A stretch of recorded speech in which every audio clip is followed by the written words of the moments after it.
La historia de la dinastía Rothschild. Este es un ciclo de conferencias basado en un libro extraordinario, en inglés, The History of the House of Rothschild.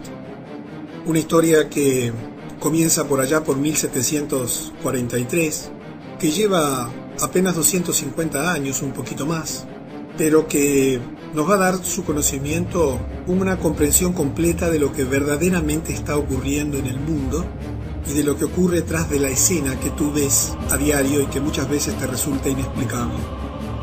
Seguramente como consecuencia de esta información vas a entender muchas cosas, va a significar un choque con tu conocimiento, con tu cultura, con tu conciencia. Si eres creyente, reafirmarás algunas cosas, te darás cuenta de otras. Sobre todo sabrás qué tienes que hacer de aquí en más. Si no eres creyente, te va a servir para cuestionar tu creencia, reaccionar. Si eres judío o judía, te va a servir para comprender muchas de las cosas que tienen que ver con tu maravilloso pueblo y que a todos nos afectan. Es una historia de poder basada en el dinero. Es una historia de dominación mundial, de gobierno mundial. Para quienes tenemos un conocimiento, en mi caso que viene de décadas de estos temas, desde niño me han interesado, pero ha sido en los últimos 10 años que he tratado de perfeccionar ese conocimiento que lo tenía en muchos aspectos, digamos, prendido de alfileres. Esta información puede resultar una manera de sistematizar el conocimiento, de ordenarlo, pero para aquellos que no tienen conocimiento de estas cosas, la inmensa mayoría de las personas, es un conocimiento que impacta, que sorprende, que golpea, que te obliga a cambiar, a pensar, a replantearte cosas. Es difícil alejarse del subjetivismo o de la interpretación de los hechos que yo te voy a contar. Por eso he elegido como procedimiento una descripción cronológica de hechos, de sucesos absolutamente comprobables. Todo lo que yo te voy a decir en estas conferencias, en estas charlas que tendremos en las próximas semanas, son absolutamente verificables. Por ahora la Internet es libre, por ahora, no por mucho tiempo más. Entonces todavía muchas personas pueden enterarse de la verdad, no de lo que te presentan como verdad, que es una burda mentira.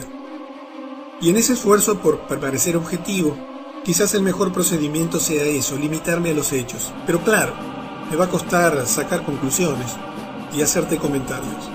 Espero que esta información realmente te resulte útil, que la valores, que la comprendas, que la compartas y que sobre todas las cosas te sirva para, como dice en la Escritura, levantar tu cabeza y alzarte erguido, porque tu liberación se acerca. Es un tiempo de esperanza, es un tiempo maravilloso en el cual vivir, es un tiempo en el cual estamos viendo la conclusión de un sistema de cosas.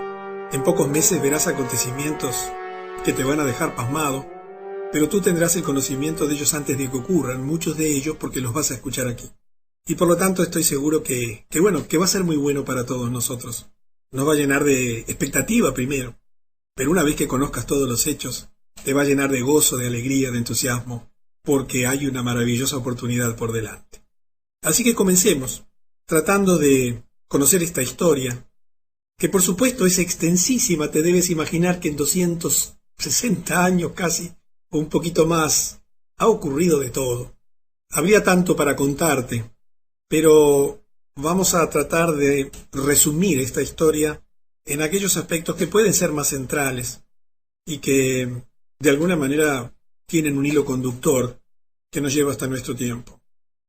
En esta primera charla vamos a abarcar del 1743 al 1798, casi al final del siglo XVIII y el comienzo mismo del siglo XIX. Esta historia comienza en 1743, cuando nace en Frankfurt, Alemania, un señor de nombre Meyer Amschel Bauer, de origen judío askenazi. Su padre, Moisés, era un prestamista de dinero y era propietario de una empresa de contabilidad y finanzas. En realidad, el nombre inglés Accounting House no tiene una traducción exacta.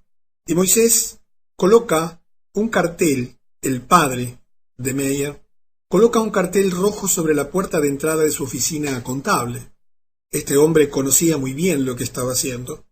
Este signo que él coloca en aquel momento era un hexagrama rojo que geométricamente y numéricamente traduce o se traduce en el número 666 y que tú lo tienes allí a la vista.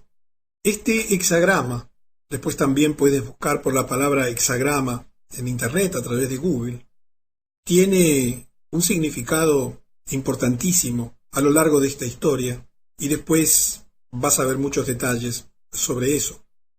Pasan los años, su hijo crece y en 1760, durante esa década, Meyer trabaja para un banco de propiedad de la Oppenheimer, de la familia Oppenheimer en Hannover, en Alemania. Se transforma este hombre, Meyer, en un gran éxito en los negocios. Parece que tenía dotes y cualidades muy especiales y se convierte en un socio menor. Mientras trabajaba en el banco se familiariza con un general, von Storff. Recuerda este nombre porque es importante en la historia. Su padre muere en esta década y Meyer vuelve a Frankfurt para hacerse cargo de los negocios de su padre. Él conocía perfectamente el símbolo del hexagrama rojo, cuyo significado es 666, que seguramente tú ya lo conoces como el número de la bestia, un número esotérico del ocultismo, propio de los adoradores del diablo. Y entonces elige cambiar su nombre, y cambia su apellido, y pasa de Bauer a Rothschild, colocándolo en la puerta de entrada. Y elige Rothschild porque Rothschild en alemán quiere decir Roth, rojo, y Schild, signo. Quiero que comprendas la importancia de los símbolos. Quizás para ti, educado en una escuela común, ajeno a todas estas cosas que hoy dominan el mundo, los símbolos y los signos no sean importantes. Pero para Meyer, Amschel Bauer, ahora Meyer Rothschild, los símbolos eran importantísimos. Él ya había participado seguramente de rituales secretos de adoración satánica, su padre le había influenciado, y tenía muy en claro qué es lo que perseguía. Conocía perfectamente los pactos establecidos, tenía muy en claro el plan, que se había urdido desde hace milenios, pero que ellos, por alguna razón desconocida para nosotros, habían sido elegidos para llevarlo adelante. Un plan que, como verás, venía a ser un plan de gobierno y de dominación mundial. Para anticiparnos un poquito y facilitarte la comprensión, si tú miras hoy a tu alrededor este hexagrama lo verás en muchísimos monumentos de tu país, de tu ciudad. Dependiendo de la zona del mundo donde vivas, lo verás más frecuentemente. Pero lo tienes en tu bolsillo o allí en tu cuenta, en cualquier billete del dólar. Lo tienes en el sombrero del Papa, lo tienes en la bandera de Israel, lo tienes en muchísimos lugares a la vista de todo el mundo. Por supuesto, suficientemente oculto en algunos casos o disfrazado en otros, como para que las personas que no conocen de estas cosas, que no les interesa porque están en otros temas, porque no saben que esto afecta a sus vidas dramáticamente, porque no tienen la menor idea de que hace 250, 60 y pico de años se comenzó a urdir un plan que incluía el uso de este signo. Bueno, quizás no te llame la atención, pero te puedo asegurar que a partir de ahora estas cosas van a comenzar a tener una importancia absolutamente definitiva en tu vida, porque habrá un antes y un después de conocer esta información. Y volvamos o sigamos un poquito con la historia. ¿Te acuerdas que te dije que en la década del 60 este hombre se había familiarizado con un general denominado von Storm? Él se encontraba asignado a la corte del príncipe Guillermo IX de Hessen, Hanau. Obviamente que estamos en medio de la realeza, estamos en pleno siglo XVIII, finales, última cuarta parte allí o segunda mitad del siglo XVIII. Esta era una de las casas reales más ricas de Europa. Había adquirido su riqueza de una manera muy inteligente. Arrendaba soldados de Hesse a países extranjeros que necesitaban o estaban haciendo guerras y necesitaban mercenarios. Y por supuesto que a cambio de eso obtenían ganancias extraordinarias. Por supuesto que es una práctica que tú conoces, ¿verdad?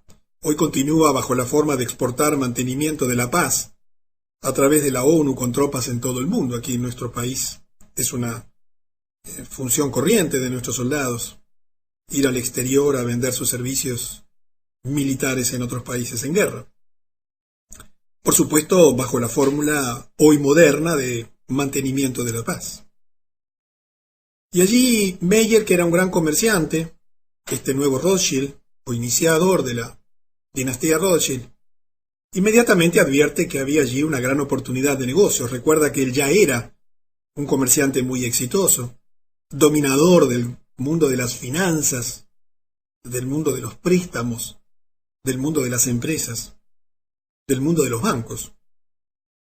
Y con el pretexto de venderle a este príncipe valiosas monedas y baratijas a precios reducidos, porque él los podía comprar fácilmente con su poder económico y los préstamos que él daba, que muchas veces quedaban garantidos con joyas y riquezas que luego los deudores no podían recuperar, intenta aprovechar la relación del general en la corte para acercarse al príncipe.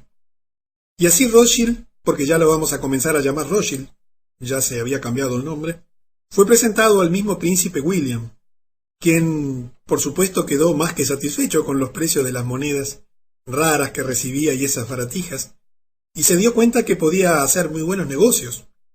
Y entonces Rothschild le ofrece una participación en cualquier otro negocio que el príncipe le pudiera plantear. Y verás cómo esta cercanía al poder, a los gobernantes ricos y poderosos, que comienza de una manera sencilla, financiándole compras de cosas valiosas a precios bajos para introducirse, comienza a ser parte de una estrategia que más tarde significaría la completa dependencia de todas esas realezas y de los gobiernos del mundo a su poder económico.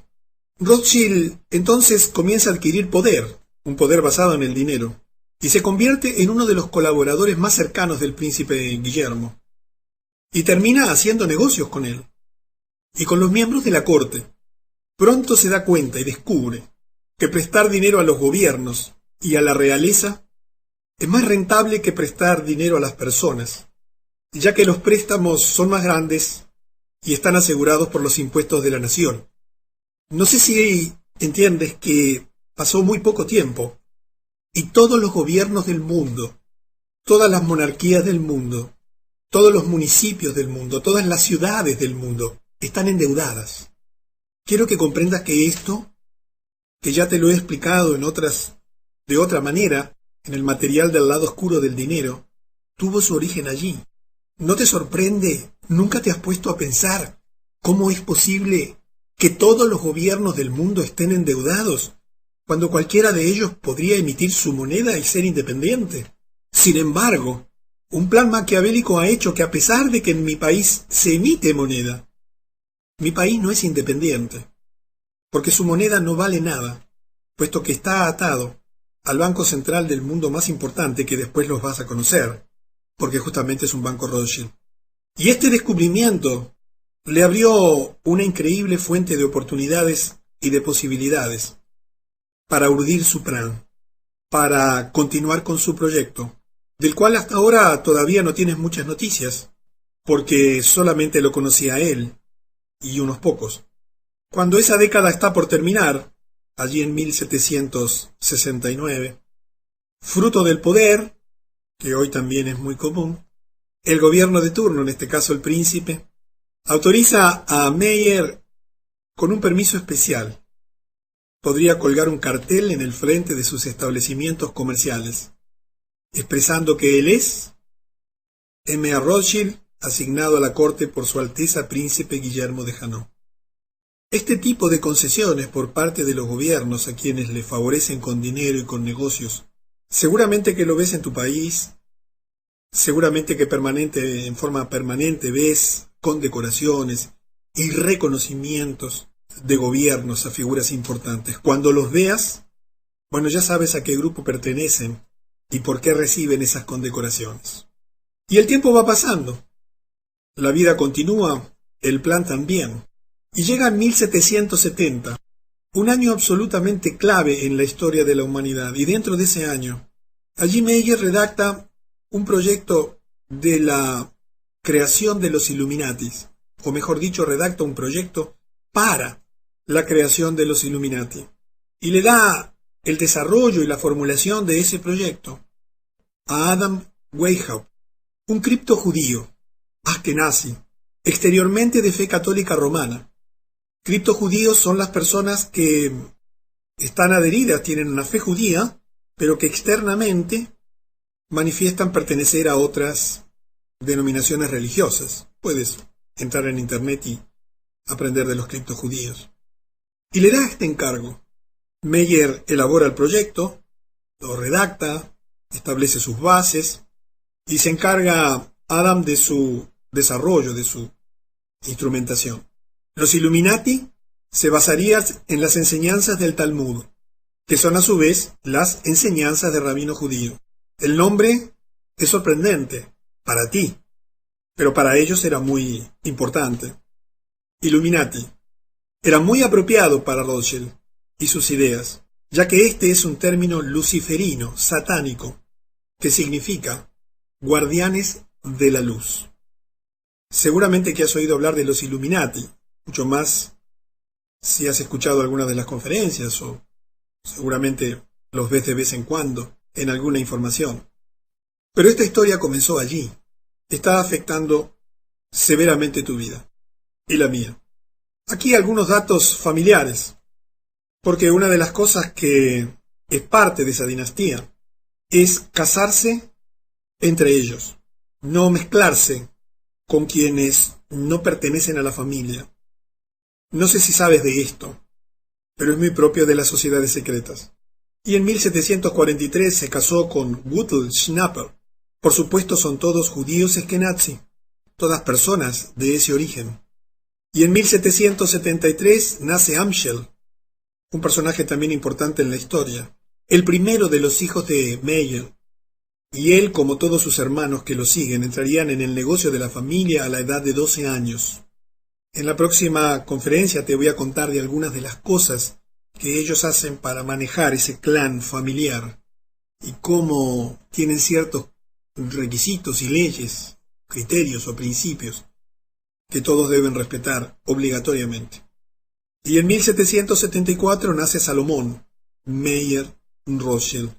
Simplemente, si bien no le vamos a dar mucha atención a los nacimientos y a los casamientos y demás, quiero que comprendas que mientras el plan se va desarrollando, se va urdiendo también una dinastía, se va creando una dinastía, que luego implica la vinculación con una serie de familias, porque comenzaron a aparecer otras personas que por razones de intereses comerciales y financieros y políticos y militares, que por supuesto integraban siempre la realeza o familias de alto poder económico o de mucho prestigio, comienzan a repartir el poder, pero siempre entre un grupo muy pequeño. Y en 1776, Adam Weishaupt finalmente y en forma oficial completa la organización de los Illuminati. Fue el 1 de mayo de 1776 cuando se crea definitivamente la organización de los Illuminati. El propósito declarado de los Illuminati, según esto que está escrito y documentado, no son opiniones, sería dividir el Goyim. Son todos los no judíos, tú y yo, a través de medios políticos, económicos, sociales y religiosos. Y aquí quiero hacer una precisión porque también incluía a muchos judíos que ellos no consideran como tales. La idea era generar incidentes entre esas personas, con el fin de provocar lucha entre los Goyim, en tanto que las partes en conflicto serían armadas por los Illuminati, con el propósito final de destruir los gobiernos nacionales, destruir las instituciones religiosas, y que finalmente se destruyesen entre sí. Quizás este proyecto te resulte diabólico, es exactamente eso, un proyecto satánico. Quizás que recién comienzas a conocer algunos detalles, todavía no lo puedas asociar muy bien con lo que está ocurriendo, pero aguarda que en breve tendrás el desarrollo de esto, que en ese momento, el 1 de mayo de 1776, se pone por escrito, en documentos, que dan lugar al nacimiento de una organización poderosísima en el mundo que tendría estos propósitos declarados. No eran opiniones o interpretaciones, no son opiniones o interpretaciones de historiadores. Está documentado y escrito. Y eso es lo que comenzaron a hacer. Dividir a todos los no judíos a través de medios políticos, económicos, sociales y religiosos. Generar artificialmente conflictos, guerras, conflictos sindicales, sociales, étnicos, de todo tipo. Financiar las armas de ambas partes, de todas las partes en el conflicto, con el propósito final de destruirlos. Quizás te sorprenda, te vuelvo a repetir, quizás te resulte inverosímil, pero si sigues atento al desarrollo de esta historia, verás que todo encaja y que finalmente comprendes el rompecabezas. Y comprendes cómo aquello que se decidió, se instrumentó y está funcionando. En ese mismo año, Weishaupt pronto se infiltra en la Orden Continental, que era una orden secreta, masónica, con esta doctrina Illuminati, y establece la Logia del Gran Oriente, una de las principales logias masónicas del mundo hasta el día de hoy, como su cuartel secreto. Quiero que conozcas su emblema, uno de los tantos: libertad, igualdad y fraternidad. ¿Te suena? En la escuela te hablaron de eso, después vas a ver, y también te hablaron de eso, si no mal no recuerdo, en el liceo, y ahora el 4 de julio reciente en Francia celebraron algo de esto. Lo tienes en cualquiera de los obeliscos de tu ciudad. Libertad, igualdad y fraternidad. Todo esto fue hecho bajo las órdenes y las finanzas del mayor, del Mayer Rothschild y su influencia. Así es como el concepto de las logias se ha extendido y es seguido en todo el mundo masónico hasta la actualidad, porque había un plan escrito y una instrucción precisa de llevarlo a cabo a cualquier costo y de cualquier manera, sin interrupciones de nadie, como después te vas a enterar. También Weishaupt reclutó 2.000 seguidores, pagos. Mira que el dinero no era una limitante, como tampoco lo es hoy, incluyendo los hombres más inteligentes en el campo de las artes, las letras, la educación, la ciencia, las finanzas y la industria.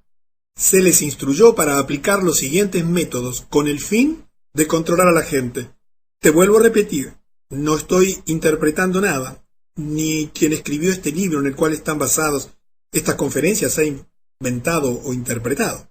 Esto está escrito por los Illuminati en su documento, en su acta de fundación, digamos así. Primero, y presta atención, utilizar el dinero y el soborno sexual para obtener el control de los hombres en los lugares más altos de los diferentes niveles de todos los gobiernos y otros campos de actividad. Una vez que las personas influyentes hubiesen caído por las mentiras, engaños y tentaciones de los Illuminati, deberían ser sometidas a servidumbre por la aplicación de políticas y otras formas de chantaje, amenazas de ruina financiera, de exposición pública, amenazas impositivas e inclusive la muerte, a ellos y también a miembros de sus familias. Suena duro, ¿verdad? Suena malo, suena perverso. ¿Te sorprendes? Vamos al segundo objetivo: vincularse en colegios y universidades para relacionarse con estudiantes poseedores de una capacidad mental excepcional, pertenecientes a familias bien educadas, con inclinaciones internacionales, y recomendar su formación especial en relaciones internacionales, con la idea central de que solo un gobierno mundial puede poner fin a las guerras y los conflictos recurrentes. Esta formación especial, por supuesto, sería proporcionada a los seleccionados mediante la concesión de becas pagadas por los Illuminati. Si vives en Estados Unidos, esto es moneda corriente. ¿Entiendes cuándo nació y por qué existe? En tu universidad pasa lo mismo. ¿Entiendes? ¿Comprendes por qué todas las universidades hoy pertenecen, están siendo financiadas, especialmente las que tienen más nombre, las que tú ves hoy en la prensa mediática, aquellas donde se producen las investigaciones científicas y médicas más importantes? Este proyecto Nació con los Illuminati, se puso por escrito y oficialmente se instituyó el 1 de mayo de 1776. Vincularse en colegios y universidades. Quiero que entiendas por qué y para qué lo hacían. Ahora lo verás. Vamos al tercer objetivo. El tercer objetivo también es parte de esta terrible urdimbre, de este macabro plan. Todas las personas influyentes, atrapadas bajo el control de los Illuminati, más los estudiantes que hubiesen sido especialmente educados y entrenados, se utilizarían como agentes en los gobiernos, en todos los gobiernos, ubicándolos como expertos y especialistas detrás de la escena. ¿Entiendes el objetivo? Te lo aclaro. Así podrían aconsejar a los altos ejecutivos para que adoptasen políticas que en el largo plazo servirían a los planes secretos de la conspiración Illuminati de un solo gobierno, y causar la destrucción de los gobiernos y las religiones en los que hubiesen sido elegidos o designados para servir. ¿Notas algún parecido con la realidad? Seguramente ya te has dado cuenta que quienes gobiernan no gobiernan, sino que simplemente ocupan cargos políticos y que deben favores bajo la forma de dinero o de otras cosas, o de negociados, y que simplemente están para cumplir un rol aparente, pero detrás de bambalinas está esta gente, que expresamente, como parte de sus propósitos fundacionales, utilizarían como agentes en todos los gobiernos, ubicándolos como expertos y especialistas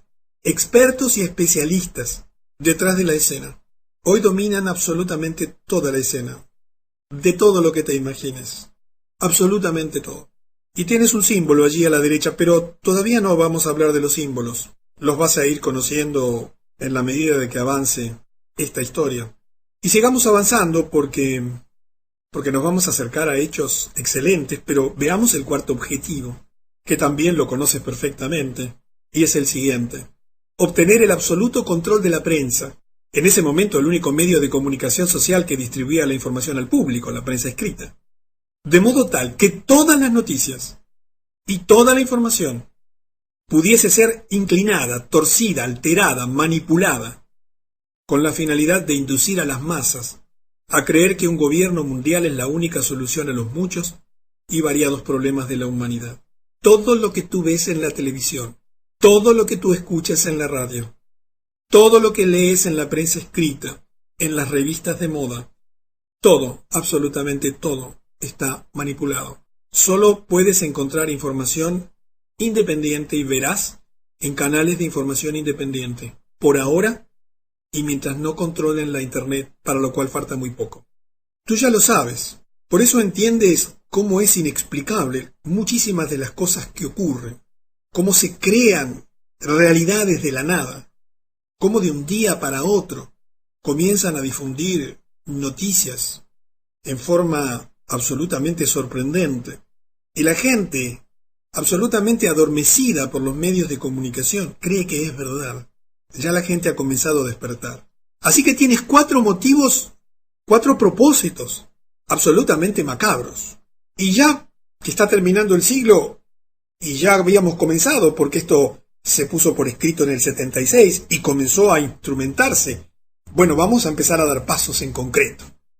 Y entonces en 1784 los Illuminati deciden algo que cambió el mundo.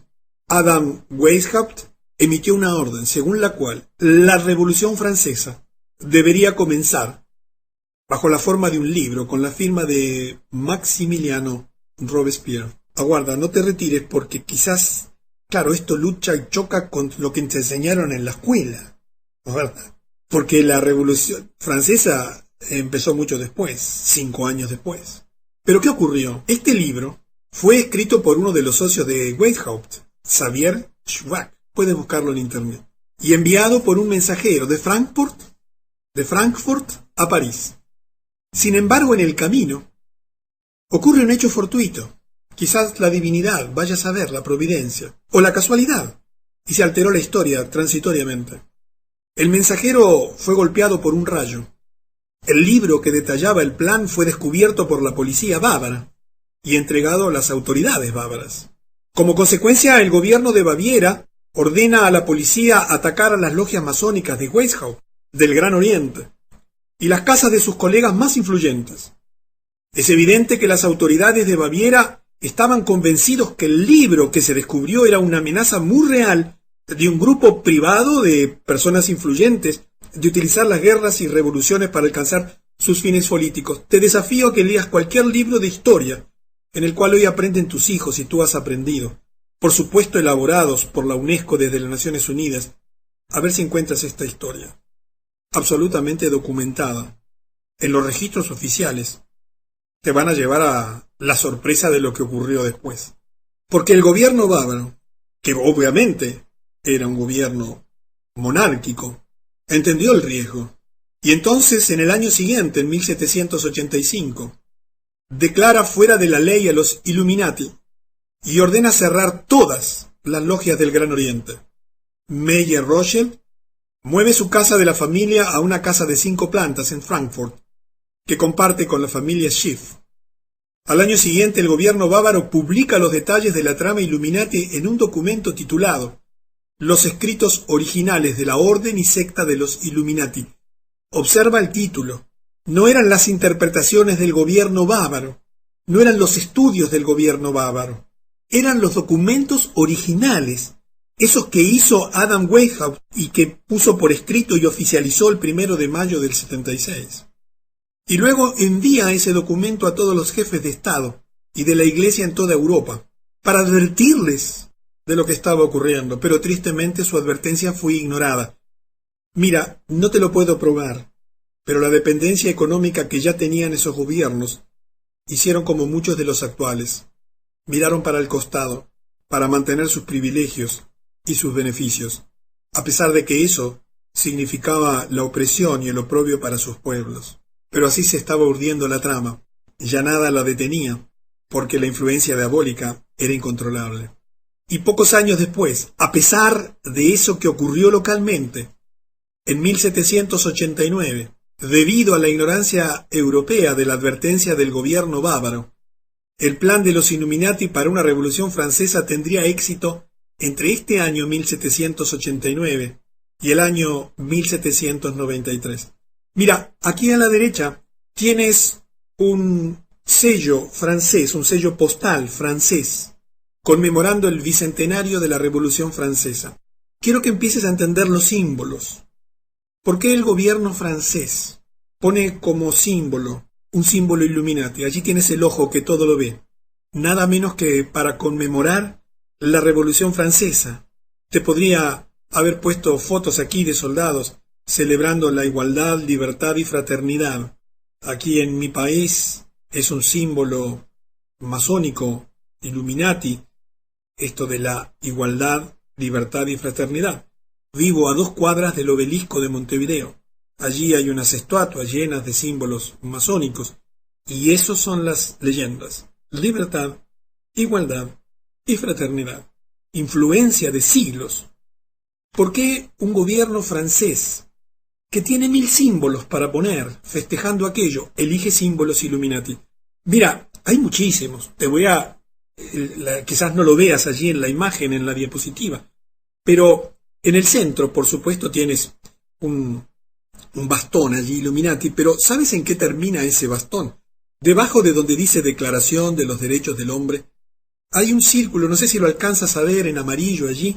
Eso es una víbora que se está comiendo la cola, cuya cabeza, que está exactamente en el centro, arriba de ese gorrito rojo, que es el gorrito de los masones, de los constructores, de los builders, tienes una víbora que se come a sí mismo la cola, símbolo masón. Esas imágenes de mujeres son también diosas masónicas. ¿Por qué elige un gobierno francés 200 años después de la Revolución Francesa este símbolo? Para festejar la Revolución Francesa. Pero eso pasa en tu país, en el mío, todos los días, todo el tiempo. Esta revolución era el sueño de los banqueros, porque establecía una nueva constitución, bajo la que se aprobaron leyes, prohibiendo a la Iglesia romana exigir los diezmos, que eran impuestos, así como eliminando la exención impositiva de que gozaba la Iglesia de Roma. Quiero que entiendas que era un proyecto de poder. Cuando llegues a nuestro tiempo, te vas a enterar por qué la guerra contra Irak? ¿Y por qué la guerra contra Afganistán? ¿Y por qué la guerra contra Irán, que la tienes dentro de 2 o 3 meses? Pero no quiero anticiparme. Sigamos, porque las mismas razones por las cuales se estableció esta revolución, que fue una guerra contra los gobiernos de ese momento, son las mismas razones que han ocurrido a lo largo de los últimos 2 siglos y medio. Siempre las mismas, siempre las mismas, siempre los mismos símbolos, siempre las mismas instituciones, siempre la misma manera. Y sigamos, porque nos estamos acercando al 1798, que es donde vamos a terminar la historia del día de hoy. Y ocurre en el año 1790 una frase absolutamente famosa, muy conocida para todos quienes conocemos este tema, de Mayer Rothschild: permítanme emitir y controlar el dinero de una nación, y no tendré por qué preocuparme de quién emite las leyes. Quiero que entiendas que hasta ese momento los Illuminati no emitían el dinero de ninguna nación. Ellos financiaban naciones, financiaban gobiernos, pero todavía la emisión del dinero era propiedad, y de las monedas eran acuñadas y emitidas por los gobiernos. Pero era en 1790, dice una frase premonitoria: permítanme emitir y controlar el dinero de una nación. Imagínate lo que dijo un hombre dueño de un banco. Él estaba afirmando algo que iba a ocurrir. Él, físicamente, en forma privada, se iba a encargar de emitir y controlar el dinero de una nación, porque así no tendría por qué preocuparse nunca más de quién emite las leyes y continuar con su plan. ¿Y cuál crees que fue el país que eligió? Los Estados Unidos de Norteamérica. Quizás no lo sabes, pero en 1791, un año después de esa afirmación, los Rothschild obtuvieron el control de la emisión de dinero de una nación, el control total, a través de Alexander Hamilton, que fue su agente de influencias en el gabinete de George Washington, cuando gracias a su influencia el Senado de los Estados Unidos otorgó una concesión por 20 años, creándose su primer banco central denominado el First Bank of the United States, el primer banco de los Estados Unidos. Aquí tienes la imagen de la sucursal del banco en Filadelfia, en la calle número 3. Quizás tú creas que el gobierno de los Estados Unidos emite su moneda. Eso lo hace el gobierno de mi país, y el gobierno de Perú, y el gobierno de Colombia. Por supuesto que con monedas totalmente dependientes del Banco Central de los Estados Unidos, que es la Reserva Federal. Pero el gobierno de los Estados Unidos no emite su papel moneda.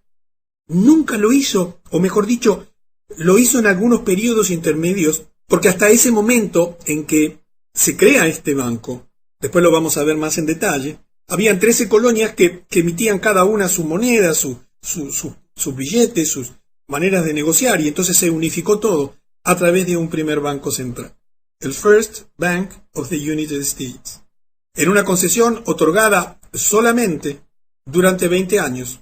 Aquí quiero darte otra imagen, lo que parece ser un pagaré de alguien que había pedido prestado dinero allí en el banco, o de alguien que había, tomado dinero del banco, y fue hecho por $1,000, emitido por el Banco de los Estados Unidos de Norteamérica. Y fíjate que estamos ya muy cerca del final, porque esto ocurrió en 1791. A partir de allí, Mayer Rothschild ya no tendría por qué preocuparse de quién emitía las leyes, no solamente en los Estados Unidos, sino también, como lo verás con el tiempo, en el resto del mundo. Antes de llegar al final de este siglo, permíteme comentarte simplemente, para agregar un poco de conocimiento, que en el interín habían ido naciendo y casándose personajes importantes que permitirían continuar el proyecto elaborado por Mayer, que había empezado a comprender y sentir como influencias de su padre. Y allí tienes algunos nombres y algunos años en que nacen algunas personas. Y entonces se va armando la familia, se va armando la dinastía, todos conocedores precisamente del plan, todos con el mismo origen, todos con las mismas creencias obligadas porque si no las aceptaban simplemente podían morir. porque así era la situación.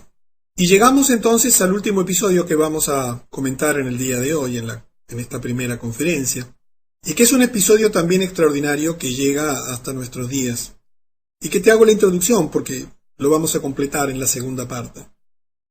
En 1798, ya en el fin del siglo XVIII, John Robinson publica un libro titulado Las pruebas de una conspiración contra todas las religiones y todos los gobiernos de Europa, llevada a cabo en las reuniones secretas de los masones, los Illuminati y las sociedades de lectura.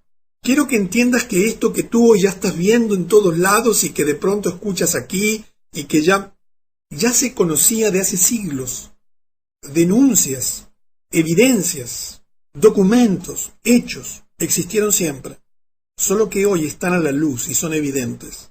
En este libro, el profesor Robinson de la Universidad de Edimburgo, una autoridad de la época, uno de los intelectuales de su época de mayor prestigio, que en 1783 fue elegido secretario general de la Royal Society de Edimburgo, dio detalles de todo el complot Rothschild Illuminati. ¿Te suena Imagine No Religion? ¿Imagina sin religión? ¿Tú crees que eso es evolución de la humanidad? ¿Tú crees que eso es un pensamiento inteligente del hombre que evolucionó de no sé quién y hoy no tiene pelos cuando antes los tenía? Quiero que comprendas que es otra la razón por la cual a tu niño en la escuela le enseñan que es un mono sin pelos. Quiero que entiendas que hay un proyecto detrás de esto. Quisiera despertar tu conciencia para que al terminar esta serie de conferencias sepas qué tienes que hacer, porque felizmente tenemos una maravillosa oportunidad por delante. Todo esto que está ocurriendo hoy en día es el final de este plan y está próximo a su juicio final, a su desenlace final. Seremos seguramente los que estamos acá testigos de todo eso.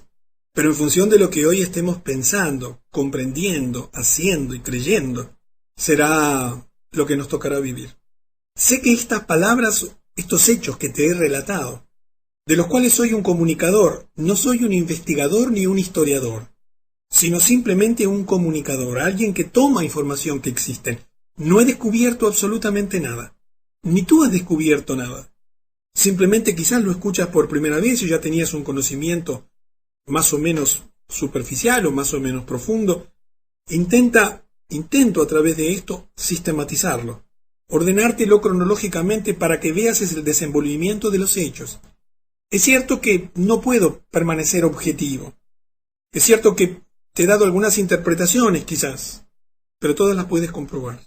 Y sobre todas las cosas, todas coinciden con lo que está ocurriendo. Y dicho todo esto, con el ánimo que te dije al principio, ayudarte a comprender que al final de este ciclo tengas un rompecabezas bien armado, sin piezas sueltas, para que lo que ocurre no te produzca temor, sino que te produzca serenidad y confianza de que todo está ocurriendo de la manera prevista, en el tiempo correcto, y que va a desenvolverse de la manera prevista y en los tiempos también correctos. Nos vemos en la segunda parte de la historia de la dinastía Rothschild.